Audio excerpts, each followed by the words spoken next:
England की राजगद्दी साल 1509 से लेकर 1547 तक हेनरी के हाथों में हुआ करती थी। राजा हेनरी की कई पत्नियां और एलिजाबेथ व मैरी नामक दो बेटियां थीं। इनमें से मैरी राजा की पहली पत्नी की बेटी थी। राजा हेनरी को मैरी ज्यादा पसंद नहीं थी, इसलिए वो उसके साथ बुरा व्यवहार करते थे। मैरी महल के नौकरों के साथ महल का काम करती थी। अगर मैरी कुछ कह भी दे तो राजा उसकी कोई बात नहीं मानते थे।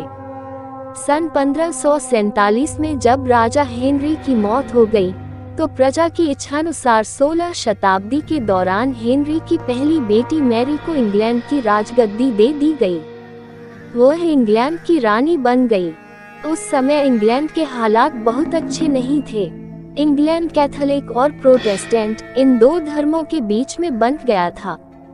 उस समय दोनों धर्मों के लोगों के बीच जंग छिड़ी हुई थी। रानी मैरी चाहती थी कि पूरे इंग्लैंड में सिर्फ एक ही धर्म हो, लेकिन लोगों ने उसकी यह बात मानने से साफ इनकार कर दिया था। इससे नाराज होकर रानी ने उनकी बात न मनाने वालों को मौत की सजा दे दी थी। वो ऐसे लोगों को जिंदा भी जला देती थी। रानी मैरी की इस क्रूरता की वजह से इंग्लैंड के लोग उससे नफरत करने लगे। ऐसा भी कहा जाने लगा कि रानी मैरी कुंवारी जवान लड़कियों के खून से नहाती थी। उसका मानना था कि उनके खून से नहाने से वह ज्यादा दिनों तक जवान रह सकती हैं।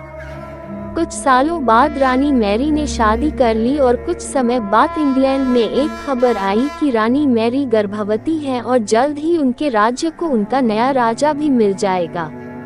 इस बात से हर सभी खुश हुए, लेकिन उस समय रानी मैरी के साथ बहुत ही अजीब घटना हुई। उनके गर्भ से किसी भी बच्चे का जन्म नहीं हुआ, बल्कि कुछ ही महीनों के बाद रानी मैरी का पेट फिर से सामान्य हो गया।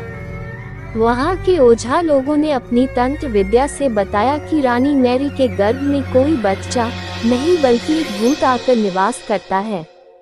कुछ समय बाद फिर रानी मैरी के गर्भ में वही भूत आकार रहने लगा और वह फिर से गर्भवती हो गई। इस बार भी रानी को कोई बच्चा नहीं हुआ और उस घटना के कुछ ही दिनों के बाद रानी मैरी की मृत्यु हो गई। इसके बाद मैरी की छोटी बहन एलिजाबेथ को इंग्लैंड की राजगद्दी पर बैठाया गया और एलिजाबेथ इंग्लैंड की नई रानी बन गई। रानी मैरी की क्रूरता की वजह से इंग्लैंड को लोग उसे एक निर्दयी औरत मानते थे।